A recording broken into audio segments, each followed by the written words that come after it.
On today's episode of the Navigating Nursing School with Your Nursing Tutor podcast, I am going to finally answer that question of what is the ideal age to start nursing school so that you can know, are you ahead of the curve? Are you too late to the game? Are you running behind? Or are you right on time? And maybe this is a teaser, but this podcast episode is dedicated to all of you nursing students out there who are 30 years or older. Okay. So, my name, if you don't know me already, is Nicole. I'm a BSN RN and a professional nursing tutor with over 15 years of tutoring experience. I have yournursingtutor.com where I provide one-on-one tutoring. I have a group tutoring membership, and I also offer standalone courses that you can purchase at any time to help you get through nursing school confidently and calmly. Because guess what? Nursing school is more than about nursing school. You have a whole life to live. You might be working, you might have family, you have friends, you have hobbies, or you should. You need to shower once in a while, and you should not feel guilty about any of that. So, I am more than just about teaching nursing content. I want you to live a well balanced life, even when you're in nursing school, because it is important. Nurses have a high enough burnout rate as it is. We don't need that to start in nursing school.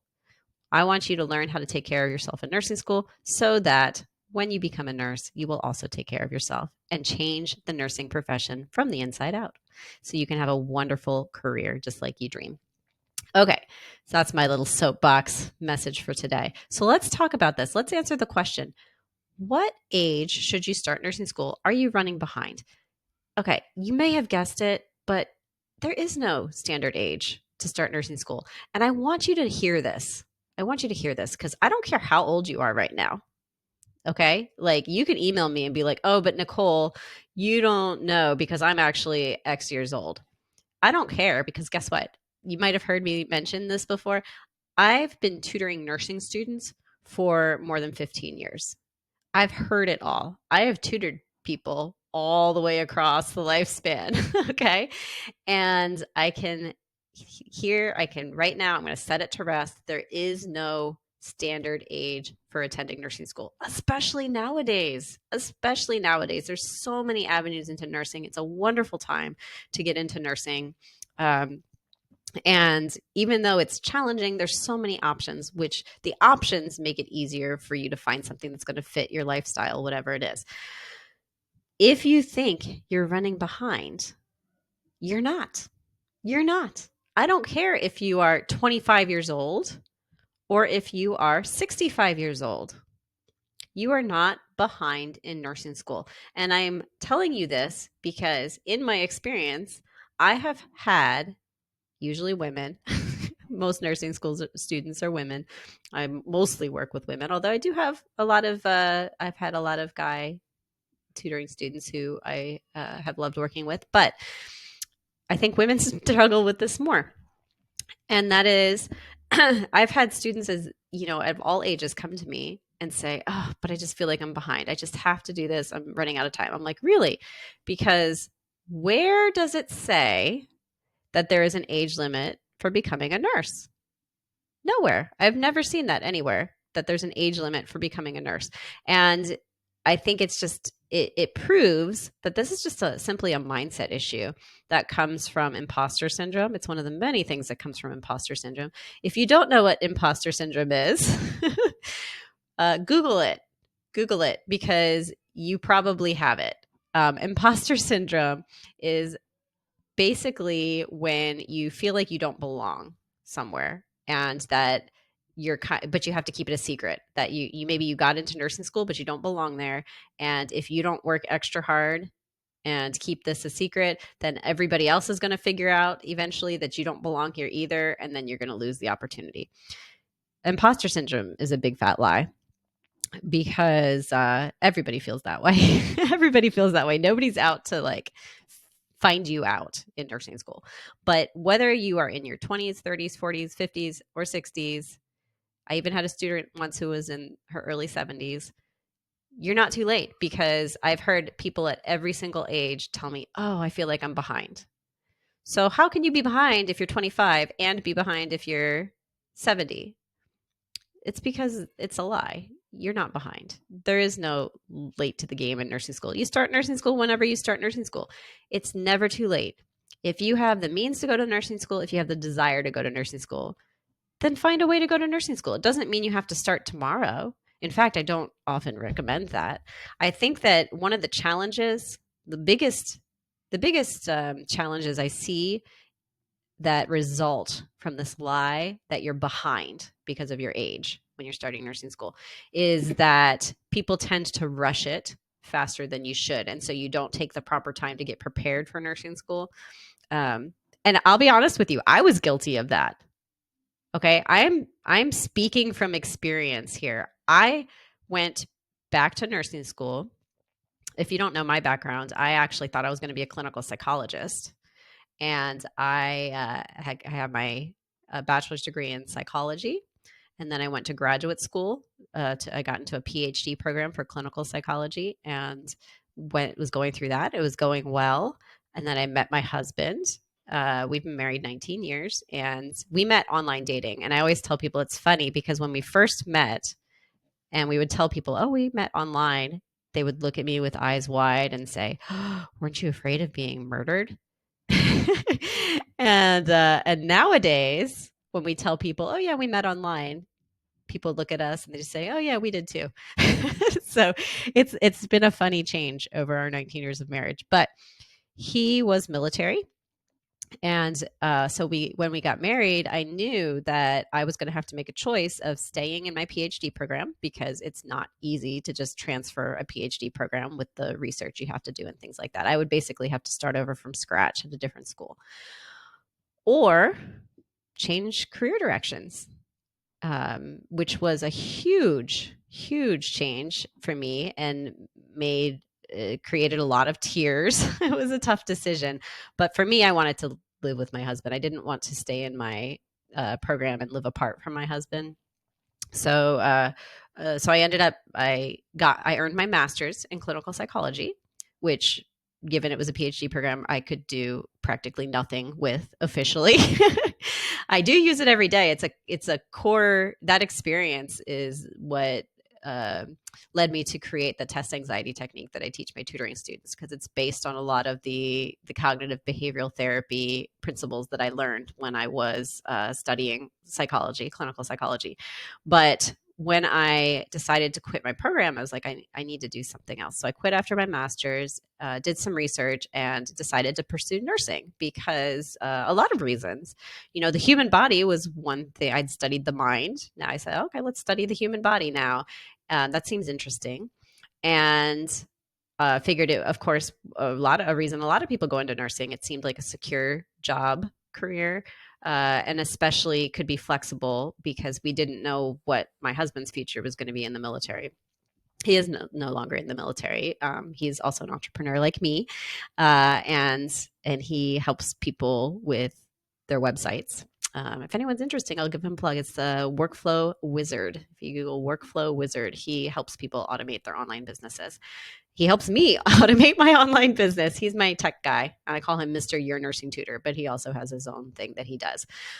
But anyhow, that aside, nursing felt like a very flexible, secure career. And so I figured out how to do it. I felt behind because I was in my how old was I? My mid to late 20s at that point, like laughably young from where I sit now. But at the time, I felt like I was behind. And so I looked for what nursing program could I do as quickly as possible? What's the fastest way I could take prerequisites? And I did a good job at it too. I have to admit, I'm very efficient when I want to figure out problems like that. And I found some really creative ways to get prerequisites done quickly and save money doing it, and to research the programs in the area to find the one that would suit me best. So maybe I can do a future podcast episode on that if any pre-nursing students are interested, because I do have a lot of tips I could share. Or if you're a group tutoring member and you're listening to this, ask me at the next live tutoring membership. I'm sorry, the next live tutoring session, and I'd be happy to share my tips on that as well. But I felt like I was behind the whole time. And my class, the program I chose was an accelerated second degree bachelor's program. So it was designed for students, for adult learners who already had a bachelor's degree in a non-nursing area and wanted to come back and get a nursing bachelor's degree now. So everybody in my class was an adult learner, and I was far from the youngest person. I'm sorry, far from the oldest person in my class, I was going to say. I wasn't the youngest person in my class either. I was just right in the midst of things. But everybody in that class felt like they were behind. Everybody in the class felt like they were behind because of our ages. And it's ridiculous because there is no age limit for nursing school. And honestly, going to nursing school later in life, I had such a different, and I would say in some ways better experience going to nursing school a little bit older, because I had maturity issues. I had a different way of looking at school that forced me to try to find a more well-balanced way to approach it. And a lot of that experiences in nursing school helped to form, it was very influential in the way that I tutor now, to be honest with you. My nursing school, it did well by me, but there was a lot of crazy stuff that happened that seemed a little bit, not a little bit, it seemed toxic at the time. And I wondered for a long time if that was just my school, but I have long since learned that that is not unique to my nursing school experience. It happens in a lot of nursing schools. I would possibly say the majority of nursing schools, there's this toxic environment. There's breakdowns of communications. Nursing students are not getting the type of help that they need. And it's not always because the instructors are not wanting to help, but it's often because they don't know how to help, or the nursing instructors themselves have gotten burnt out, or they don't have the time or the resources to help in the way that students need. And all of these experiences really led me to be passionate about nursing students. Gosh, I wasn't going to talk about myself as much here, but that's how it's turning out. I actually started as a peer tutor in nursing school. I had done tutoring for non-nursing, throughout my whole life. I've always kind of gravitated towards teaching and tutoring and things like that. But I got asked to be a peer tutor in my program because after I failed my very first quiz in nursing school, I figured some stuff out. I was like, the way I've used to study is not working. I need to figure out a new way. And I did it. And that was the baby version of what I teach now in the Silver Bullet study system, which you can get for free, by the way, the overview, 10-minute overview video of the Silver Bullet study system. Just go to yournursingtutor.com/SBSS. It is the best way to study in nursing school. And I started learning how to develop this when I was a peer tutor in my nursing school program a long time ago, right? But it was working. And so they asked me to tutor my classmates.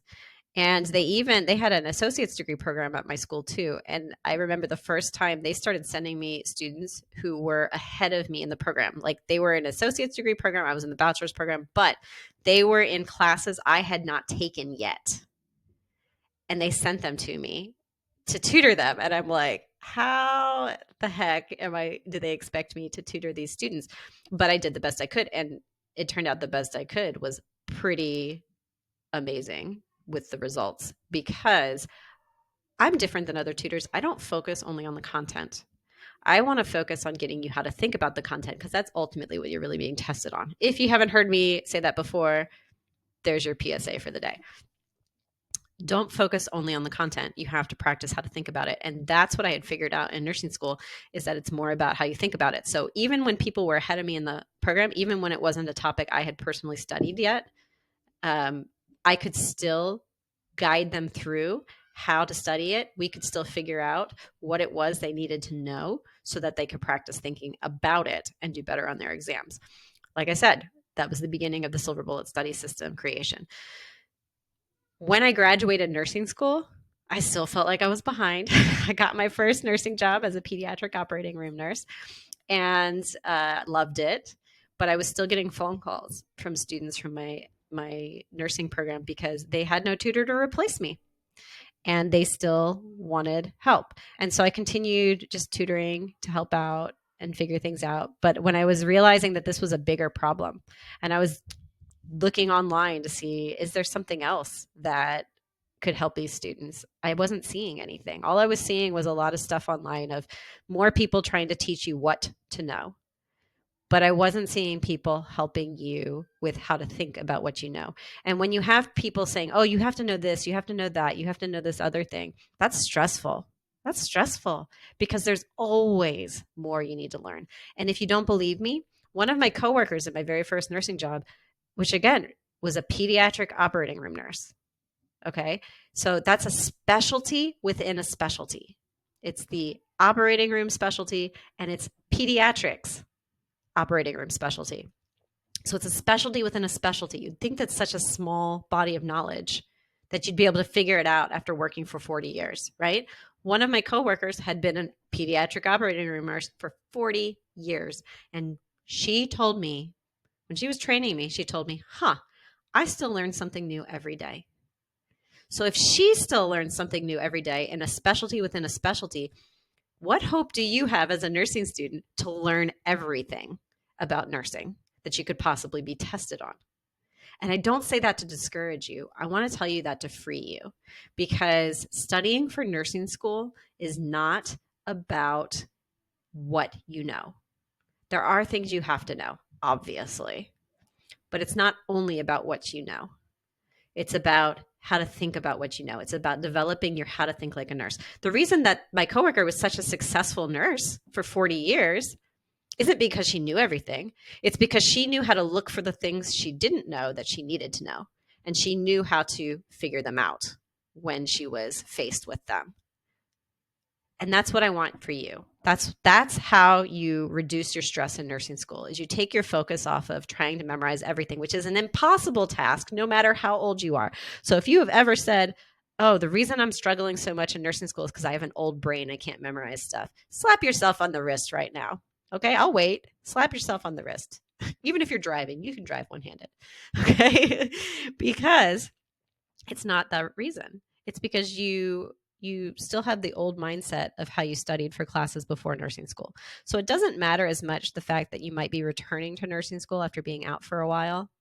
You know, if you're an adult learner, that makes you feel behind or anything like that. It's the same problem that somebody going to nursing school straight out of high school has. You have to have a different way of studying. You have to have a different mindset to approach nursing school. And you can do that at any age. You can do it at any age. Okay. But the best way to get through, to overcome this imposter syndrome, to get over the fact that you have a quote unquote old brain and find new ways of studying, honestly, I think the best way to do it is to surround yourself with a positive and supportive community. Now, I hope you have this with your family and friends. Even if you do, though, even if you do, they don't get it unless they've been in nursing school before. They don't get it. And they might be positive and supportive, but it's good to have a community of people that also know what you're going through. It can be hard to find supportive and positive people who have also been through nursing school, sad to say, because there are so many people who wear their nursing school trauma, and I don't use that word lightly, but they, you know, they have their nursing school trauma and they wear it like a badge of honor. They like to brag about their negative nursing school experiences. They like to tell everybody how horrible it was, how don't have any fun. They like to make jokes about the awful experiences some people have had in nursing school. I hate jokes like that because it normalizes something that is toxic, that should not be happening. I would much rather help you get through nursing school positively, confidently, and calmly, facing the things that are toxic, telling you, yeah, that shouldn't be happening. But the fact that it is, we do have to work within the boundaries of what your reality is. So how can you approach this in a mature, positive way that's going to be most likely to get you the results that you need while still keeping your sanity, which is also an important thing. This is why I often refer to myself more as a nursing school coach than a nursing school tutor, because I offer my tutoring students not just tutoring, like you think, like teaching you content, but mentorship, all the way through nursing school, talking you off the ledge when you need to, giving you the broader perspective, like I am today. Like, it's just the fact that I don't care how old you are not too late for nursing school, because I've seen everybody across the age spectrum start nursing school and get through successfully. And so that's how I know that you can too. So even if you feel like you're the class mom, I can talk to you and be like, yeah, who cares? Like, you can do this. I've seen other people do this in your situation, and you can do it too. I believe in you. So if you want a positive and supportive community like that, and of other nursing students who have that same mindset, I would love to have you in my group tutoring membership. Like, seriously, y'all, because you're the type of student I like to work with. And we also, obviously we do tutoring and stuff, but in that membership, we also have a weekly nursing student support group where you can get together with other people. I'd say at least 2/3 of my members are adult learners. So they're at all ages. You're going to find people your age in there who are struggling with the same mindset issues you're struggling with. And you can talk each other down from the ledge. You can have an accountability partner who is not in your current nursing program, so they don't know all your stuff. Like, because sometimes just having people in your program know all your stuff is not always fun. So having somebody who's not in your program to talk to can also be wonderful. You can always get information on working with me if you don't already know. If you just go to my website at yournursingtutor.com, it's yournursingtutor.com, you can find all the information about my one-on-one tutoring that I do, about my group tutoring membership, and about even my standalone courses. But if you're looking for community, if you're looking for positive support, just jump on into my group tutoring membership, because that's what you're going to want. I hope that you leave today feeling encouraged that no matter how old you are not too late for nursing school. You are exactly where you should be for nursing school. Now, if you have a minute, I would really, really appreciate it if you could hop on over to Apple Podcasts and leave a 5-star review, because it really helps other nursing students who might be feeling behind, who might be feeling that imposter syndrome, but not know what it's called yet. It helps them to find and get this positive message about nursing school too, because guess what? I want to change nursing culture for the better. I want nursing school to be a better experience for our future nurses. And I bet you want that too. And this is something you can do even right now, even when you're in nursing school, even if you're still pre-nursing. It's something you can do to contribute to making nursing better for everybody. Just by getting the word out, spreading the word, sharing how this podcast helps you to get through nursing school more confidently and calmly. And I definitely appreciate it. So until next time, good luck on your nursing school journey.